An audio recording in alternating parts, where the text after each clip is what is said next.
नमस्कार दोस्तों, आप सभी का study for UPSC PCS channel में स्वागत है। आज तारीख है 9 फरवरी 2024 ईस्वी और आज का न्यूज़पेपर आर्टिकल डिस्कशन का वीडियो होगा ये। कई सारे स्टूडेंट्स पूछते रहते हैं कि आंसर राइटिंग के लिए क्या करें।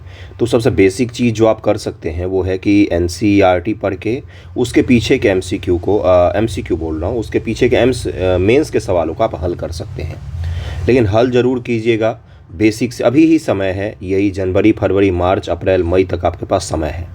उसके पश्चात तो आप पीटी में लग जाएंगे, जून जुलाई अगस्त सितंबर कम से कम, है ना। पीटी में दोनों चलेगा जून में, जुलाई अगस्त सितंबर सिर्फ पीटी की तैयारी करेंगे। अभी अगर आप नहीं करेंगे तो आपका पूरा समय निकल जाएगा। और सिलेबस पढ़ने के बाद अगर आप सोच रहे हैं तो ये गलती करेंगे आप। सिलेबस पढ़ने के साथ साथ जैसे अभी हिस्ट्री पढ़ रहे हैं मान लीजिए, तो मॉडर्न हिस्ट्री का आंसर राइटिंग कर लीजिए, क्योंकि मॉडर्न हिस्ट्री आपके मेंस का हिस्सा है। पॉलिटी का ही पढ़ रहे हैं लक्ष्मीकांत या कहीं और से, तो उसका आंसर राइटिंग भी प्रीवियस ईयर मेंस का सवाल उठाकर देखिए या एनसीईआरटी के सवाल उठाकर देखिए और हल कर लीजिए। वन लाइनर पर और केवल रामायण जैसे पढ़ जाने से आपका नहीं होने जा रहा है, क्योंकि लिखना बेहद महत्वपूर्ण हो गया है। 3 घंटे में आपको 20 सवाल लिखना होता है, इसका अंदाज़ा आपको नहीं लग पा रहा होगा अभी, क्योंकि आपने पीटी पास नहीं किया है। जिन्होंने पीटी पास किया, जिनकी मेंस की तैयारी नहीं थी, उनसे ज़रा पूछ लीजिएगा एक बार, आपको अंदाज़ा हो जाएगा। ओके, इसीलिए कह रहा हूँ कि अभी से ही पढ़िएगा, अच्छे से कीजिएगा आंसर राइटिंग वगैरह को। आपको ज्वाइन करना हो पेड ग्रुप तो मुझे मैसेज कीजिएगा, डिस्क्रिप्शन है, वीडियो का डिस्क्रिप्शन में मेरा लिंक रहता है टेलीग्राम का, इंस्टाग्राम का, वहाँ पर मुझे मैसेज कीजिए, मैं आपको ऐड कर दूँगा। ठीक है, चलिए देखिए क्या है आज का हेडलाइन है कि we saved economy from crisis. आपको पता ही है कि सदन में अभी बजट का सेशन चल रहा है संसद भवन में, तो उसी में पक्ष और विपक्ष के जो नेता हैं वो अलग अलग आरोप प्रतिरोप, अपना पक्ष विपक्ष दोनों चीज़ें हो रही है। ठीक है, तो कल देखिए कांग्रेस ने कल ब्लैक पेपर पब्लिश किया कि 10 साल में मोदी गवर्नमेंट ने कुछ नहीं किया, जो उनका काम है, विपक्ष की पार्टी है। कल मोदी गवर्नमेंट ने व्हाइट पेपर पब्लिश किया है, व्हाइट पेपर कि हमने 10 साल में बहुत अच्छा काम किया है। ठीक है, अब व्हाइट पेपर ब्लैक पेपर दोनों सरकार का विपक्ष का काम है। अपना क्या काम है? अपना काम है कि भाई इनसे हमारे एग्ज़ाम में क्या पूछे जा सकते हैं। अपने एग्ज़ाम का जो सबसे मुख्य टॉपिक है वो है ये, केरल के जो सीएम हैं उन्होंने भी कल प्रोटेस्ट किया है। मैंने आपको बताया था कि 7 तारीख को कर्नाटक का प्रोटेस्ट था, 8 तारीख को किसका है, तो 8 तारीख को था केरल राज्य का प्रोटेस्ट। कहाँ पर? तो जंतर मंतर दिल्ली में केंद्र सरकार के वित्त से संबंधित आवंटन को लेकर ये दोनों राज्य जो हैं प्रोटेस्ट कर रहे हैं। केरल ने न केवल प्रोटेस्ट किया बल्कि केंद्र सरकार के ऊपर केस भी कर दिया और सुप्रीम कोर्ट ऑफ इंडिया में ये केस चल रहा है किस चीज़ को लेकर, तो केंद्र और राज्य के वित्तीय संबंधों को लेकर केस चल रही है। इसी पर आज आधारित अपना आर्टिकल है, डिटेल आर्टिकल। राजकोषीय संघवाद को हम लोग आज समझेंगे, उसके पश्चात से केंद्र और राज्यों के बीच में क्यों इस तरह के संघर्ष उत्पन्न हो रहे हैं, इन सभी चीज़ों को भी हम लोग समझने जा रहे हैं। ओके, उसके अलावा एक और छोटा सा न्यूज़ है यहाँ पर, देखिए क्या है न्यूज़। ये है कि पाकिस्तान में कल इलेक्शन था, है ना, इलेक्शन, और आज रिजल्ट आ जाना चाहिए। वहाँ पर इलेक्शन को लेकर पूरे दुनिया भर में सवाल उठाए जा रहे हैं, क्योंकि माना जा रहा है कि इलेक्शन से पहले ही कौन विजेता होगा ये फिक्स कर दिया गया था। किसके द्वारा? तो पाकिस्तान की आर्मी के द्वारा। वहाँ पर पता ही आपको, दुनिया के हर देश के पास एक आर्मी है, दुनिया के हर देश के पास भी एक आर्मी है। जैसे भारत के पास इंडियन आर्मी है, लेकिन दुनिया में पाकिस्तान एकमात्र ऐसा मुल्क है जो आर्मी के पास में एक देश स्थित है। पाकिस्तान आर्मी के पास में एक देश है जिसको नाम दिया गया पाकिस्तान, है ना, और भारत के पास एक आर्मी है जिसको नाम दिया गया इंडियन आर्मी। ये मैं बेसिक डिफरेंस समझा रहा हूँ, क्यों? क्योंकि वहाँ पर रिजीम चेंज होते रहते हैं। कोई भी आज तक, आज़ादी के बाद से आज तक वहाँ पर कोई भी प्रधानमंत्री अपना 5 वर्षों का कार्यकाल पूरा नहीं कर पाया है। आज तक कोई भी प्रधानमंत्री वहाँ 5 साल तक कार्यकाल पूरा नहीं कर पाया है। तो इलेक्शन था वहाँ पर, बस ये ध्यान में रखिएगा। अपने पड़ोस में, पूर्व में बांग्लादेश में भी, पश्चिम में पाकिस्तान, दोनों जगहों पर इलेक्शन हुए हैं। बांग्लादेश के इलेक्शन पर भी सवाल उठाए गए हैं, क्योंकि विपक्षी पार्टी ने 100% बाइकआउट किया हुआ था, डमी कैंडिडेट्स खड़ा करके वहाँ पर इलेक्शन संपन्न हुआ है। पाकिस्तान में तो इलेक्शन हुआ। इन सब पॉलिटिकल और ये सब न्यूज़ों को छोड़कर चलते हैं, अपना आर्टिकल डिस्कस करते हैं जो आपके लिए बेहद इंपॉर्टेंट है। आर्टिकल सबसे बड़ा होगा आज का, क्योंकि वो आपके लिए यकीन मानिए सबसे इंपॉर्टेंट टॉपिक में से एक होगा।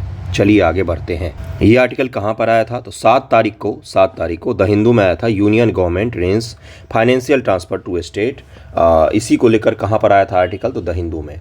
इसमें क्या है, इसमें ये चीज़ें हैं कि भाई फाइनेंशियल चीज़ें जो हैं, आर्थिक चीज़ें जो हैं, इसको लेकर सभी राज्य लगभग में जो बीजेपी शासित हैं वो डायरेक्ट सरकार को कन्वे करते हैं, और जो पोजीशन पार्टी के गवर्नमेंट है जहाँ पर, वो डायरेक्ट पब्लिक में बोलते हैं, लेकिन बोलते सब हैं। हर राज्य ने कुछ न कुछ समस्या को इंगित किया है, किसको लेकर, तो वित्त को लेकर। ऐसा क्यों हो रहा है, क्या बदल गया है इस तरह का, इन सभी चीज़ों को हम लोग देखेंगे। 14वें वित्त आयोग की अनुशंसा अवधि 15-16 की शुरुआत के बाद से केंद्र सरकार राज्यों को वित्तीय हस्तांतरण में कमी कर रही है। कब से? 15-16 की शुरुआत की अवधि से। यह इस प्रसंग में विशेष रूप से अजीब है कि 14वें वित्त आयोग ने केंद्रीय कर का राजस्व का 42% राज्यों को हस्तांतरित करने की अनुशंसा की थी। 14वें वित्त आयोग ने जो 42% वाला चीज़ है, ये तो बीपीएससी पीटी में पूछा जा चुका है, ये हस्तांतरित करने की घोषणा की थी 14वें वित्त आयोग ने। उसके बावजूद केंद्र सरकार जो राज्यों को कर में अपना हिस्सा दे रही है, वो क्या हो गया है, कम हो गया है 14-15 के बाद से ही। अगला देखिए क्या है, जम्मू कश्मीर और लद्दाख, जिन्हें केंद्र शासित प्रदेश के रूप में पुनः वर्गीकृत किया गया है, को किए जाने वाले हस्तांतरण को छोड़कर 15वें वित्त आयोग ने 41% की इस अनुशंसा को बरकरार रखा है। यदि जम्मू कश्मीर और लद्दाख के हिस्से को भी शामिल किया जाए तो 42% ये हिस्सा हो जाता है। केंद्र सरकार ने न केवल राज्यों को वित्तीय हस्तांतरण में कमी की है, बल्कि अपने विवेकाधीन व्यय को बढ़ाने के लिए अपने कुल राजस्व में भी वृद्धि कर दी है। केंद्र सरकार राज्यों को जो वित्तीय हस्तांतरण कर रही है, अगर बिल्कुल ठेठ भाषा में हम लोग समझें, उसमें कमी कर दी गई है। बस इतना समझ के चलिएगा। अलग अलग वित्त आयोग ने अनुशंसा भले ही की है बढ़ाने की, लेकिन बढ़ नहीं रहा है। वित्तीय अनुशंसा होने के बावजूद वित्तीय हस्तांतरण कहीं न कहीं कम दिख रहा है। अब एक टर्मिनोलॉजी आएगा जिसको फिस्कल फेडरलिज्म कहा जाता है। यूपीएससी में ये सवाल पूछा जा चुका है। इकोनॉमिक सर्वे बिना इस टर्मिनोलॉजी के पूरा नहीं होता। वो है क्या? राजकोषीय संघवाद। संघवाद यानी कि केंद्र और राज्य के बीच में कॉपरेशन को बढ़ावा देना, सहयोग को बढ़ावा देना। उसी सहयोग में अगर आर्थिक सहयोग की हम केवल बात करें, आर्थिक स्तर पर एक दूसरे के बीच में बड़ा भाई छोटा भाई की भूमिका ना होकर बराबर की भूमिका या सहयोग की भूमिका में अगर देखेंगे तो किस में आएगा? फिजिकल फेडरलिज्म में आएगा, राजकोषीय संघवाद के तहत में आएगा। यह शब्द प्रकट करता है किसी देश में सरकार के विभिन्न स्तरों के बीच वित्तीय शक्ति और उत्तरदायित्व को किस प्रकार से विभाजित किया जाता है। वित्तीय शक्ति और उत्तरदायित्व को किसी भी देश में केंद्र और राज्यों के बीच में या अलग अलग एंटिटी के रूप में राज्य सरकार म्युनिसिपैलिटी के बीच में किस प्रकार से इसको डिवाइड किया गया है, उसी को फिजिकल फेडरलिज्म कहा जाता है। केंद्र और राज्यों के बीच में आर्थिक शक्ति किसके पक्ष में झुकी हुई है बंधुओं? तो केंद्र सरकार के पक्ष में झुकी हुई है। केंद्र सरकार के पक्ष में झुकी हुई है। इसका तात्पर्य क्या है? इसका तात्पर्य ये है कि हमारा जो फिजिकल फेडरलिज्म का है वो कहीं न कहीं केंद्र की ओर झुका हुआ है। चलिए आगे बढ़ते हैं। इसमें ऐसे प्रश्न शामिल हैं जैसे केंद्र सरकार या राज्य सरकार द्वारा कौन से कार्य एवं सेवाएं प्रदान की जानी चाहिए, राजस्व कैसे बढ़ाया जाना चाहिए एवं उनके बीच कैसे साझा किया जाना चाहिए, दक्षता और समानता सुनिश्चित करने के लिए हस्तांतरण या अनुदान किस प्रकार आवंटित किए जाने, ये सब के सब किस में आते हैं? ये सब के सब फिजिकल फेडरलिज्म में, राजकोषीय संघवाद में आता है। ये चीज़ क्लियर हो रहा है आप लोगों को? राजकोषीय संघवाद क्या है? तो वित्तीय शक्तियों का बंटवारा केंद्र और राज्यों के बीच में किस प्रकार का है, यही होता है राजकोषीय संघवाद। ओके, आगे बढ़ जाएं। कल मैंने आपको संविधान में जो अलग अलग उपबंध हैं वो मैंने करवा दिया था। संविधान में अलग अलग जो उपबंध हैं किसके लिए? तो वित्तीय शक्तियों का या वित्तीय चीज़ों को लेकर केंद्र और राज्य के बीच में जो आर्थिक शक्तियां हैं या आर्थिक विभाजन है, आर्थिक संबंध है, उसके लिए कल मैंने सारे संवैधानिक उपबंध आपको बता दिया था। ओके, इसीलिए इस कुछ अनुच्छेद को छोड़कर मैं थोड़ा सा आगे बढ़ रहा हूँ। देखिए यहाँ से मैं करता हूँ। वित्त आयोग संविधान का अनुच्छेद 280(3) के तहत राज्यों को करों के हस्तांतरण तो सहायता अनुदान का अनुशंसा करने के अलावा केंद्र के कहने पर सुदृढ़ वित्त के हित में किसी अन्य मुद्दे पर भी विचार कर सकता है। कौन? तो वित्त आयोग। इसी में फिर अगला क्या था? 7वीं अनुसूची, जिसमें मैंने आपको कल ही बताया था कि संघ सूची पर केंद्र सरकार टैक्स ले सकती है, राज्य सूची पर राज्य सरकार टैक्स ले सकती है, समवर्ती सूची पर दोनों के पास में होता है अधिकार, जबकि कराधान की अवशिष्ट शक्ति केवल संसद के पास होता है। दोनों ही कर लगा सकते हैं, लेकिन अवशिष्ट शक्ति यानी कि ज्यादा शक्ति किसके पास में होगा? तो ऑब्वियसली किसके पास में होता है? केंद्र सरकार के पास में होता है। केंद्र सरकार के किन कदमों से राज्यों को कुल वित्तीय हस्तांतरण में कमी आई है? अब यहां से ध्यानपूर्वक देखते चलिएगा। संवैधानिक उपबंध तो मैंने कल भी आपको बताया था। एक एक करके कारण को देखिएगा। देखिए यूपीएससी में की अगर हम लोग बात करें तो वहाँ पर आपसे डायरेक्ट यही सवाल पूछा जा सकता है और इसका फिर अंत में जोड़ देगा कि इसका निदान क्या हो सकता है। बीपीएससी की बात करें तो वहाँ पर भी पूछा जा सकता है कि हाल ही में चर्चा में रहा केंद्र राज्य का वित्तीय संबंध जो है वो किस प्रकार की चुनौतियों का सामना कर रहा है और उसका निदान क्या हो सकता है, आपसे यही पूछ सकता है। आपको ऑफिसर ही बनाया जा रहा है भाई समस्या का समाधान ढूंढने के लिए, तो ढूंढिए इसका समाधान क्या हो सकता है, सोचिए इसमें कौन कौन सी चुनौती आ रही। चलिए एक एक करके गिनाता हूँ मैं। राजकीय शक्तियों का बढ़ता केंद्रीकरण, जो फिजिकल से संबंधित पावर्स हैं उसका केंद्रीयकरण बढ़ रहा है। समय के साथ केंद्र सरकार को प्राप्त होने वाले गैर साझा करने योग्य राजस्व, नॉन शेयरेबल रेवेन्यू, ऐसे रेवेन्यू जिनको शेयर नहीं करना है वो बढ़ रहे हैं, जैसे अधिभार, सेस, उपकर का अनुपात बढ़ता जा रहा है। सरचार्ज और सेस ये जब बढ़ते हैं तो सरचार्ज और सेस को केंद्र सरकार बांटने के लिए विवश नहीं है। और सेस की एक और खासियत होती है कि जिस भी कारण से सेस लगाया जा रहा है केवल और केवल उसी पर खर्च किया जा सकता है। जैसे आपने कुछ समय पहले सुना होगा कि गंगा की सफाई के लिए नमामि गंगे प्रोजेक्ट जब शुरू में शुरू किया गया था तो 1 रुपये का सेस लगाया गया था बहुत सारे ट्रेन के टिकट पर और अलग अलग जगहों पर। उस 1 रुपये के सेस को केवल और केवल जितना भी पैसा देश से करोड़ों अरबों वसूला जाएगा, इकट्ठा किया जाएगा, वसूलना गलत शब्द होगा, इकट्ठा किया जाएगा, उन सभी को खर्च कहाँ पर किया, केवल और केवल गंगा जी की सफाई पर खर्च किया जाएगा।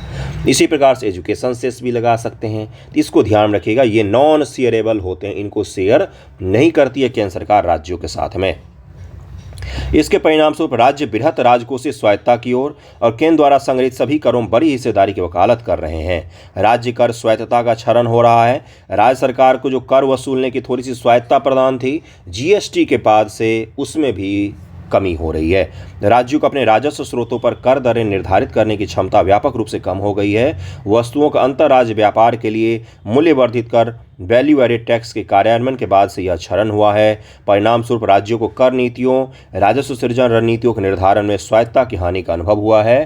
पोस्ट जीएसटी के पीरियड से राज्य अभी भी उभर नहीं पा रहे हैं। वो आरोप लगा रहे हैं कि पहले हमें आर्थिक स्वायत्तता ज़्यादा थी, अब आर्थिक स्वायत्तता कम हो गई है। ओके, अगला है कि राज्य व्यय संबंधी लचीलेपन में बाधाएं।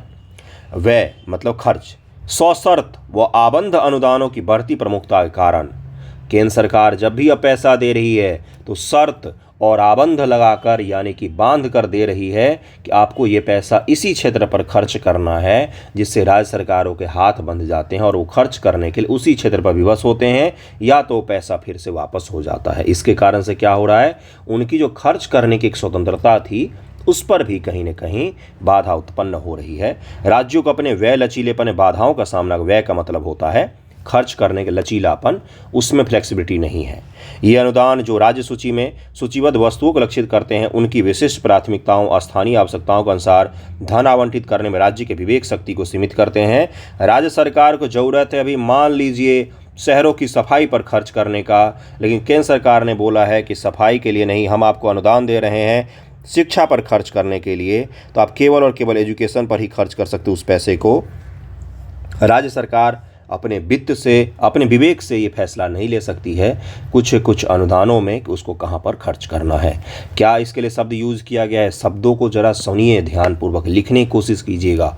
सशर्त और आबंध अनुदान मतलब कि टर्म और कंडीशन के साथ आपको अनुदान दिया जा रहा है। ओके, राज्य भिन्नताओं को उपेक्षा करते हुए समान राजकोषीय लक्ष्य। सभी राज्य अलग अलग हैं, सभी राज्यों की कैपेसिटी अलग अलग है, सभी राज्यों का लक्ष्य अलग अलग है, सभी राज्यों के कर इकट्ठा करने की प्रणाली भी अलग अलग है, सभी राज्यों की ज़रूरत अलग अलग है, लेकिन राजकोषीय लक्ष्य आपने पूरे देश का एक ही रखा हुआ है। दक्षिण भारत पूरे भारत के पॉपुलेशन का मात्र 18% है, पूरा साउथ इंडिया, लेकिन पूरे भारत के टैक्स कलेक्शन में उसका 35% का योगदान है, 35% का योगदान है। जबकि खर्च कितना हो रहा है दक्षिण भारत पर, यह भी एक बार देख लीजिएगा। इसके कारण से भी दक्षिण के राज्य कुछ विशेष परेशान हैं। चुनौतियां सभी राज्यों पर समान राजकोषीय लक्ष्य लागू कर स्थिति को और खराब कर देती। FRBM एक्ट 2003 इस एक्ट को जितना वरदान माना जाता है उतना ही इस एक्ट को लेकर सवाल भी खड़ा किया जाता है कि ये एक्ट कहीं न कहीं राजकोषीय संघवाद को कमज़ोर करती है। पूरे देश पर एक ही तरह के संघवाद को, एक ही तरह के एक्ट को, एक ही तरह के राजकोषीय नीति को, एक ही तरह के राजकोषीय लक्ष्य को अधिरोपित करती है। कहीं न कहीं ये लक्ष्य अलग अलग राज्यों के विविध राजकोषीय आवश्यकताओं और आर्थिक स्थितियों को ध्यान रखने में विफल रहते हैं, जिससे अपने वित्त को प्रभावी ढंग से प्रबंधित करने उनकी क्षमता सीमित हो जाती है। किनकी? राज्यों की।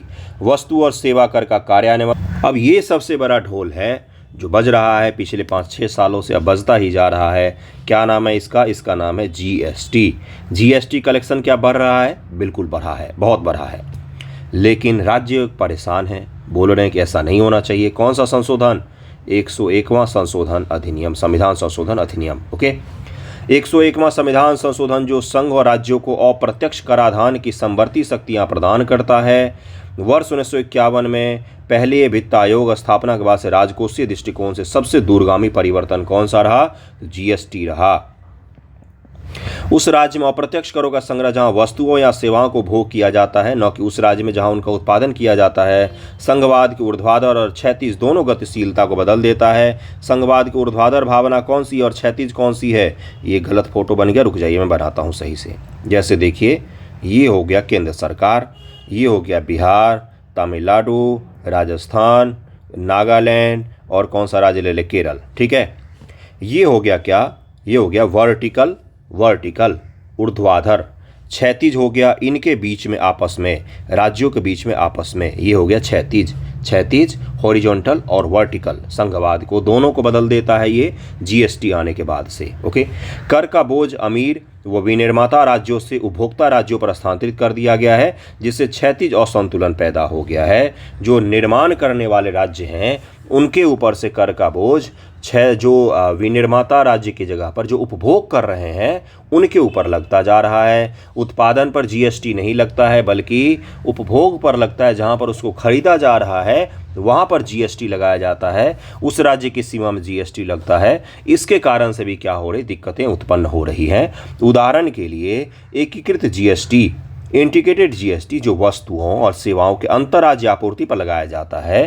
जैसे कोई सामान तमिलनाडु से बिहार की तरफ में आ रहा है तो उन पर आईजीएसटी लगाया जाता है। गंतव्य राज्य में स्थानांतरित कर दिया गया है। उत्पत्ति के सिद्धांत से गंतव्य के सिद्धांत की ओर यह कदम राज्यों के बीच शक्ति संतुलन को फिर से स्थापित कर रहा है। इसके कारण से दिक्कतें पैदा हो रही हैं, जीएसटी के कारण से भी दिक्कतें पैदा हो रही हैं।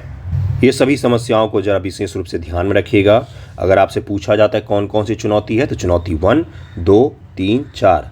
करंट अफेयर इतना डिटेल में इसीलिए पढ़ाता हूँ ताकि मुझे पता है आप लोगों की आंसर राइटिंग अभी कमज़ोर है, आप खुद से पॉइंट को नहीं सोच पाएंगे, न्यूज़पेपर पढ़ के खुद से नहीं समझ पाएंगे। इसीलिए इतना डिटेल में मैं एक एक लाइन पढ़ाता हूँ ताकि आपके पास में कुछ कम से कम 5 पॉइंट तो आए लिखने के लिए। अगर आपसे पूछा जाए तो कोई यूपीएससी का बच्चा लिख रहा है तो बीपीएससी वाला भी तो लिखना चाहिए। क्या अंतर है भाई? कुछ अंतर नहीं है। वही हाथ पैर नाक आँख उन्हीं के भी होते हैं, आपके भी होते हैं। उन्होंने थोड़े 2-4 किताबें ज़्यादा पढ़ ली है, आप अभी पीछे हैं, तो उसको पढ़ के आप भी मैनेज कर सकते हैं। ठीक है, इसको ध्यान में रखिएगा इन पॉइंट्स को। अब देखिए वर्तमान परिदृश्य क्या है, कितना सरकार देती है। आपको पता ही है 42%, 41% वित्त आयोग ने अनुशंसा की थी 14-15 महीने, लेकिन 15-16 में 35% कर दे रही थी भारत सरकार साझा करके। 2023-24 में 30% कर दिया है, जबकि राज्यों की 15-16 के वर्तमान की अगर तुलना करेंगे तो राज्यों की स्थिति तो अच्छी हुई है ना। कर का कलेक्शन भी बढ़ा है ना, पैसे के खर्च भी बढ़े हैं, राज्य सरकारों के खर्च भी बढ़े हैं, थोड़ा सा डेवलपमेंट भी हुआ है। 10 सालों में कितना कुछ बदल गया है देश में। जरा इमेजिन कीजिए 15-16 में आप कहाँ पर थे, किस उपकरण का यूज़ करके पढ़ रहे थे। आज के बच्चे किस उपकरण का यूज़ करके पढ़ रहे थे। ये देश का ही तो डेवलपमेंट है। किस चीज़ का डेवलपमेंट है भाई? वो देश का ही तो है। तो देश तो इतना आगे बढ़ गया 15-16-10 सालों में, लेकिन टैक्स में उनकी हिस्सेदारी 30% पर आ गया। बजट आकलन के अनुसार 23-24 ईस्वी का मैं बता रहा हूँ, वर्तमान परिदृश्य ये है। जबकि केंद्र सरकार का सकल कर राजस्व 15-16 में 14.6 लाख करोड़ से बढ़कर 33.6 लाख करोड़ हो गया है। केंद्र सरकार का टैक्स कलेक्शन बढ़ गया है। सकल कर राजस्व, कर से आने वाला डायरेक्ट इनडायरेक्ट कर से जो पैसा आता है वो 33.6 लाख करोड़ रुपए हो गया है। लेकिन राज्यों का आवंटन 35% से 30% पर आ गया, इसलिए राज्य हल्ला कर रहे हैं। केंद्रीय कर राजस्व में राज्यों की हिस्सेदारी 5.1 लाख करोड़ रुपए से बढ़कर 10.2 लाख करोड़ रुपए हुई है, लेकिन 35% कंपेयर करेंगे परसेंटेज में तो कम हो गया है। ओके, राज्यों के सहायता अनुदान में भी कमी आ गई है। 15-16 में 1.95 लाख करोड़ था, 23-24 में 1.65 लाख करोड़ हो गया है।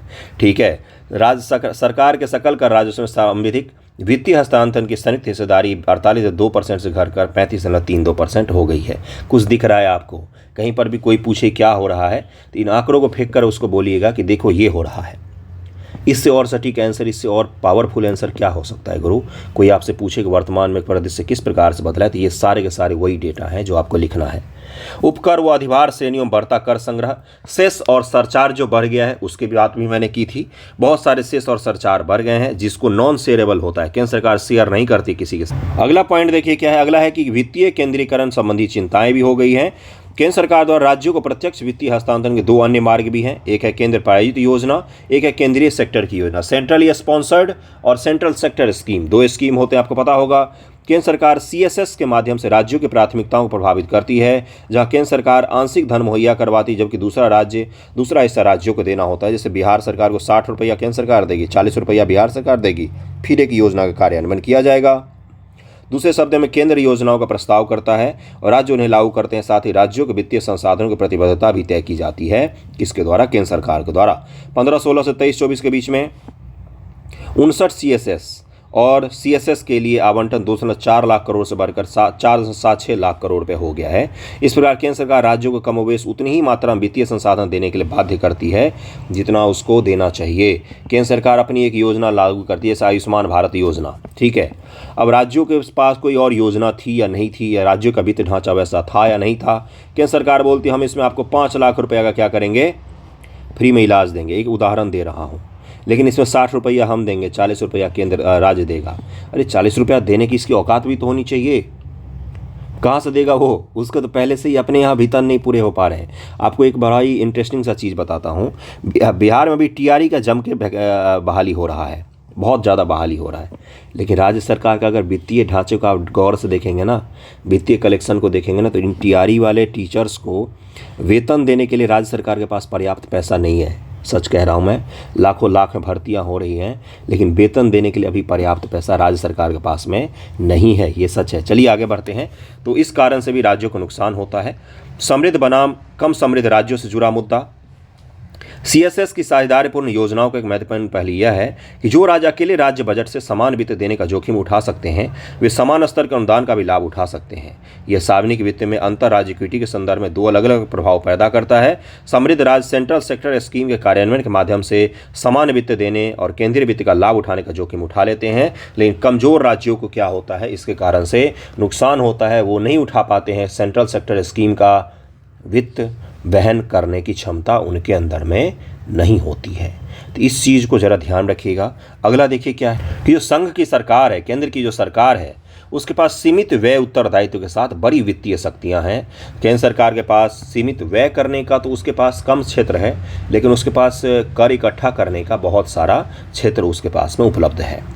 तो ये सभी के सभी डेटा फैक्ट, इन सभी को ध्यान में रखते हुए इसको समझिएगा कि अभी क्यों विवाद चल रहा है राज्य और केंद्र के बीच में। अब आपसे बेहतर तो नहीं समझ सकता है, पॉइंट मैंने बता दिए, वर्तमान स्थिति बता दी है, इसको विशेष रूप से ध्यान रखें। इसका समाधान क्या हो सकता है कि केंद्र सरकार कर राजस्व का बंटवारा थोड़ा तार्किक ढंग से करे, राज्यों को थोड़ा ज़्यादा अनुदान दे और सशर्त अनुदान न दे। जो खामियां हैं उन सभी में से खामियों को निकाल कर जो अच्छाई है उसको बता दीजिए, तो वही इसका क्या हो जाएगा, समाधान हो जाएगा। अगले टॉपिक पर चलते हैं। अगला टॉपिक आपके लिए भी इंपॉर्टेंट है। कौन सा? अगला टॉपिक है मॉनेटरी पॉलिसी कमेटी से। क्या है भाई, क्या है ये, क्या है जो हर समय न्यूज़ में चर्चा में रहता है? MPC क्यों बार बार ये आ जाता है, क्यों इससे सवाल पूछे जाते हैं? UPSC PT वाले, UPSC जिनको देना मई में सचेत हो जाओ। RBI से संबंधित 2 सवाल की गारंटी होती है UPSC PT में, ठीक है, पूछा ही पूछा जाएगा। RBI से संबंधित सवाल आज तक ऐसा हुआ ही नहीं कि नहीं आए। बुद्ध जैन से संबंधित आज तक ऐसा सवाल हुआ ही नहीं कि UPSC PT में ना आए। BPSC वाले भी सचेत हो जाओ, MPC के बारे में पूछा जा सकता है क्योंकि UPSC पूछ चुके। देखो MPC क्या है भाई, मॉनेटरी पॉलिसी कमेटी, मौद्रिक नीति समिति। मौद्रिक नीति समिति क्या है भाई ये? तो ये देश में मुद्रास्फीति को मैनेज करने के लिए, मुद्रास्फीति इन्फ्लेशन को मैनेज करने के लिए भारत सरकार या आरबीआई के तहत सबसे बड़ी बॉडी है जो क्या करती है, जो देश भर में जो मुद्रास्फीति को मैनेज करने वाले अलग अलग उपकरण हैं, जैसे कौन कौन से हैं, जैसे है repo rate, RR, triple R reverse repo rate, CRR cash reserve ratio, SLR, BR, ये सब क्या है बंधुओं, ये सब के सब मौद्रिक नीति को, इन्फ्लेशन को, मुद्रा के प्रवाह को, और क्लिष्ट हिंदी में बोलूं तो देश में जो पैसा रुपया घूम रहा है उसके प्रवाह को नियंत्रित करने के लिए नल है अलग अलग। टंकी किसके पास है, आरबीआई के पास। ये सब के सब नल हैं। नल को कभी तेज कर दिया जाता है तो कभी कम कर दिया जाता है। पूरे देश का वित्तीय ढांचा 1% बदलाव करने से प्रभावित हो जाता है। जैसे रेपो रेट पिछले कितने से, बहुत दिनों से, मैं दिखा देता हूँ आपको, लगभग में 1.5 साल से ज़्यादा से रेपो रेट को 6.5% पर आरबीआई ने बना रखा है रेपो रेट को। ठीक है, अब इसके कारण से क्या होता है, रेपो रेट अनचेंज रहने से क्या होगा, देश में जिस प्रकार का वित्तीय ढांचा भी चल रहा है, जैसे बैंक जो ऋण देते हैं वो रेट वगैरह ये सब के सब लगभग में समान रहते हैं। और आरबीआई ने इसलिए इसको अनचेंज रखा है क्योंकि भारत सरकार के 7% के ग्रोथ रेट को सुनिश्चित करना है आरबीआई को। तो एमपीसी के बारे में देख लेते हैं। और एक चीज़, रेपो रेट 6.5% है, ये एक बार को याद कर लिया, ठीक है, बात ख़त्म। एक चीज़ मैं आपको बताता हूँ, इसका रिपोर्ट आता ही रहता है, हर 2-3 महीने 4 महीने पर इसका रिपोर्ट आता रहता है। अब इसको लेकर आंकड़े रटने नहीं बैठना है। क्या रटना है भाई, एमपीसी क्या होता है, रेपो रेट क्या होता है, एसएलआर क्या होता है, सीआरआर क्या होता है। बैंकिंग वाले चैप्टर में जाइए और वहाँ पर देख लीजिएगा। मेरा वीडियो है इस पर, इकोनॉमिक्स में मैंने आरआर और ये मौद्रिक नीति बहुत अच्छे समझाई हुई बच्चों की भाषा में। एक बार वीडियो देखने के बाद किसी को पढ़ा दोगे आप, इतना तो मुझे पता है ना। उसको भी देख सकते हैं अगर आपको ये सब टर्मिनोलॉजी क्लियर नहीं है तो। इकोनॉमिक्स के यही वो बेसिक चैप्टर्स हैं जो आपको पढ़ने होते हैं। 1 मिनट बस लूँगा आपका। इकोनॉमी के क्षेत्र कौन कौन से हैं, कृषि क्या है, गरीबी क्या है, बेरोजगारी क्या है, बैंकिंग ढांचा क्या है, जिसमें आरबीआई को खूब अच्छे से पढ़िए। आरबीआई के मौद्रिक नीति पॉलिसी कौन कौन सी होती है, tight monetary policy, loose monetary policy क्या होती है, इसको पढ़िए। उसके बाद से राजकोषीय संबंधी चीज़ें जो होती हैं, फिस्कल संबंधी, बस इसको पढ़ लीजिए। उसके बाद इकोनॉमिक्स को दूर रखाइए कहीं पर। उसके बाद केवल और केवल करंट अफेयर को पढ़िए और कुछ भी मत पढ़िए। हाँ, इसमें नेशनल इनकम एक छूट गया है, नेशनल इनकम जीडीपी, जीएनपी, ये ज़रूर पढ़ लीजिए। ये 6 से 7 टॉपिक हैं। इसके अलावा इकोनॉमिक्स में कुछ भी नहीं पढ़ना है आपको ज़्यादा। आज़ाद भारत की इकोनॉमिक पॉलिसी वगैरह जो एनसीईआरटी में दिया हुआ है वो पढ़ लीजिए। बैंक और बैंकिंग जब पढ़ेंगे तो बैंकिंग का इतिहास तो पढ़ेंगे ही, है ना। उसके अलावा ज़्यादा चीज़ों को मत पढ़िएगा, केवल करंट अफेयर को फोकस करके पढ़िए। ये 10 टॉपिक नहीं है टोटल इकोनॉमिक्स में, बिल्कुल सही सुन रहे हैं आप। इसी को लेकर हो हल्ला चलता रहता है, इकोनॉमिक्स कहाँ से पढ़ें। 10 टॉपिक है, कहीं से भी पढ़ लो, एक बार कॉन्सेप्ट बिल्डअप कर लो, टर्मिनोलॉजी क्लियर कर लो, फिर करंट अफेयर ही है केवल, और कुछ नहीं है। ओके, चलिए आगे बढ़ते हैं। एमपीसी के बारे में देखते हैं। ये यहाँ पर भी न्यूज़ मैंने डाल दिया है, पीडीएफ में रहेगा, आपको याद रहेगा। एमपीसी में 6 सदस्यों का एक पैनल होता है। 6 सदस्य होते हैं। पहली बात तो 6 सदस्य होते हैं, विषम संख्या में सदस्य नहीं है, सम संख्या में है। फैसला लेने में दिक्कत होगा, अंतिम फैसला किसका होगा, आरबीआई अध्यक्ष का होगा। इसमें 3 सदस्य आरबीआई से होंगे, 3 सदस्य स्वतंत्र सदस्य भारत सरकार द्वारा चुने जाएंगे। दरअसल में दिक्कत ये हो रही थी पहले कि भाई आरबीआई अपने आप ही फैसला ले लेती थी इन सभी चीज़ों पर, तो भारत सरकार ने बोला कि इस तरह से नहीं चल सकता है, हम दोनों लोग मिलकर एक कमेटी बना लेते हैं। जो कमेटी क्या करेगी, तो फैसला लेगी मौद्रिक नीति से संबंधित देश के। तो इन्होंने एमपीसी क्रिएट कर लिया। एक सांविधिक बॉडी है, संविधान में इसका कहीं पर भी जिक्र नहीं है, सांविधिक बॉडी है।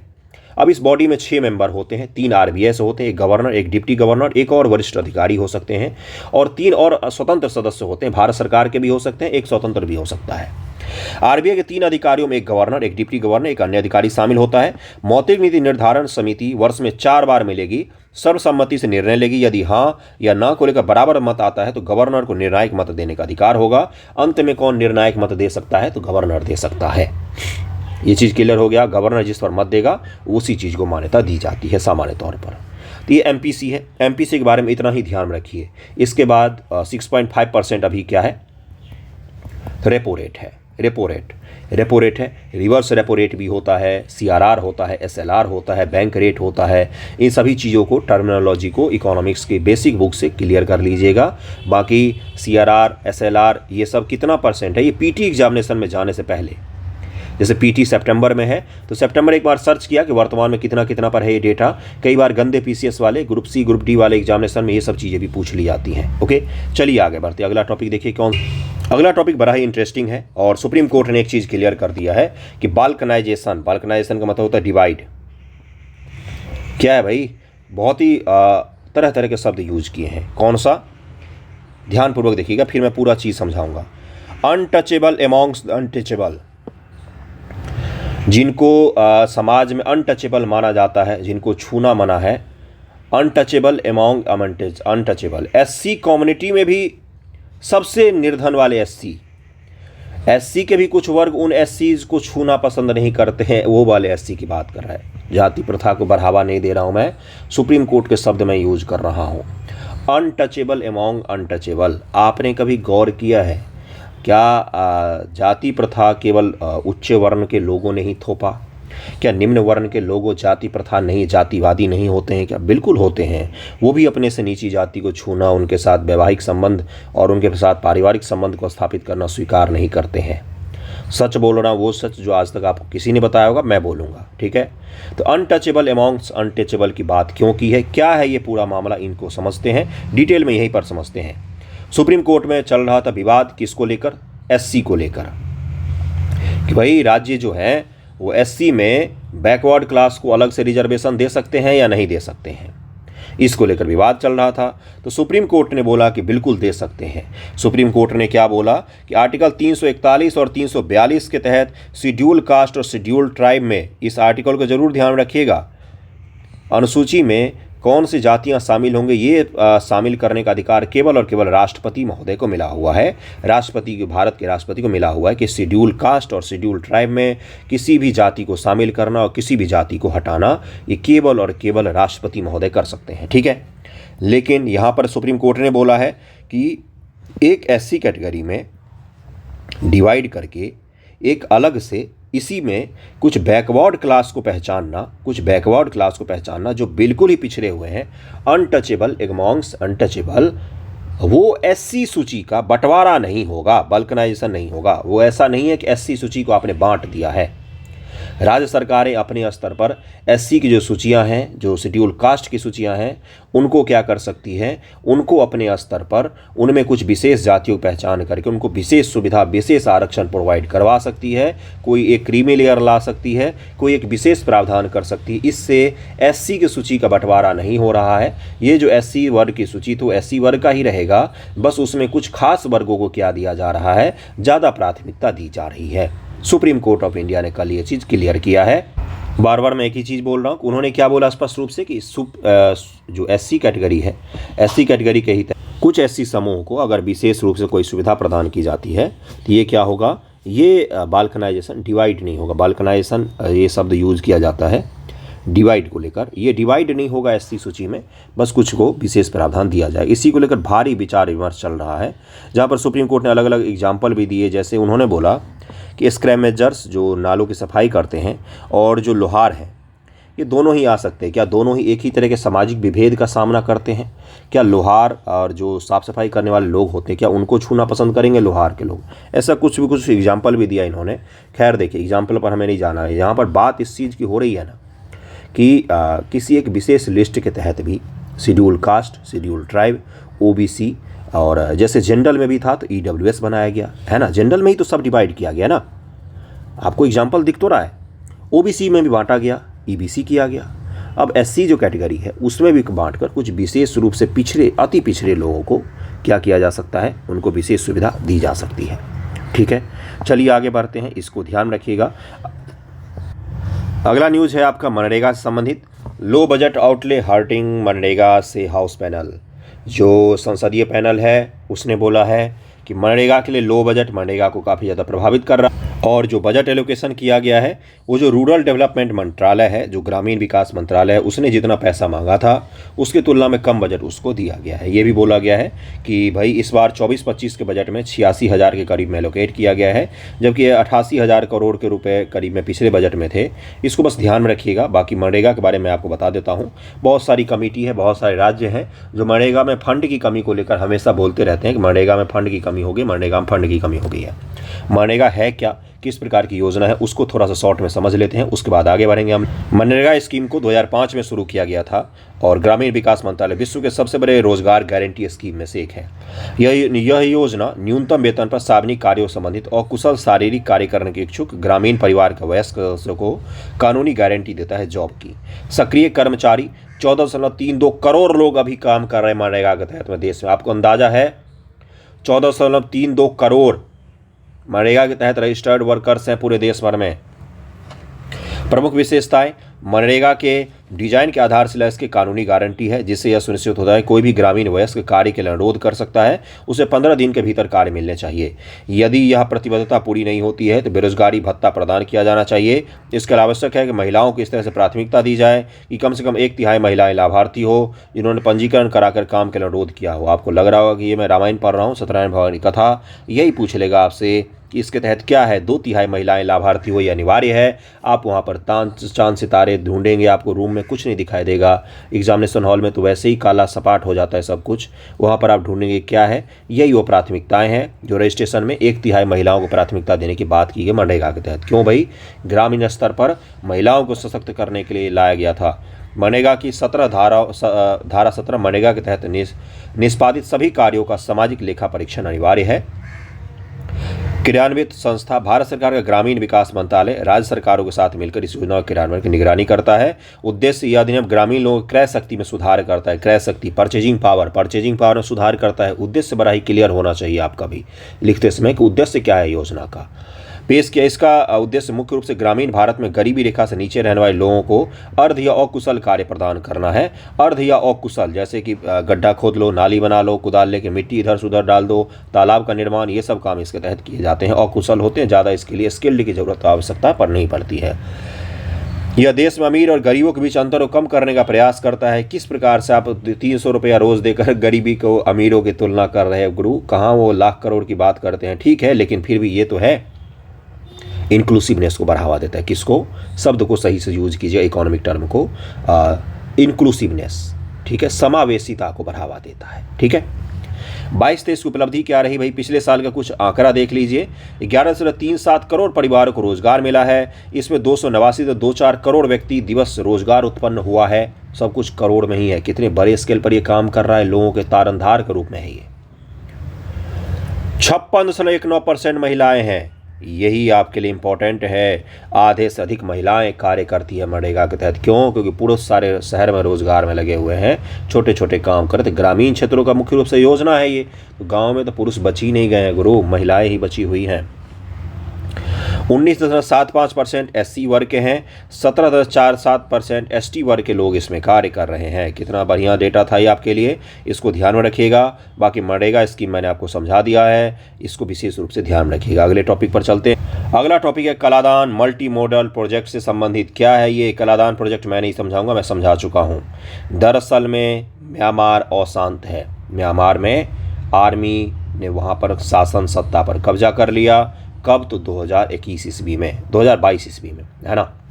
2022 ईस्वी में कब्जा के पश्चात से क्या हो रहा है, तो वहाँ पर कुछ आर्मी के विरोधी तत्व, वो उग्रवादी विद्रोही तत्व जिनको म्यांमार की सरकार बोलती है, उन्होंने आर्मी के खिलाफ में छोटा मोटा वॉर छेड़ रखा है। अब उन्होंने क्या किया, इनका नाम है क्या, Arakan army, ARAKAN, Arakan Yoma श्रेणी है, अराकान आर्मी, इनको AA कहा जाता है। इस AA ग्रुप ने मिजोरम के पास एक जगह है पलटेवा या प्लाटेवा, जो भी बोले आप, टाउनशिप है मिजोरम बॉर्डर के समीप, उस पर कब्जा कर लिया इन विद्रोही गुटों ने। अब भारत का जो Kaladan multi modal transit project है, कल ही मैंने आपको समझाया था, परसों ही जब भारत म्यांमार संबंध में डिस्कस कर रहा था, कलादान के बारे में डिटेल बातचीत किया था। इन्होंने क्या किया, जैसे ही शहर पर कब्जा किया, अब भारत का जो कलादान प्रोजेक्ट था वो अधर में अटक गया।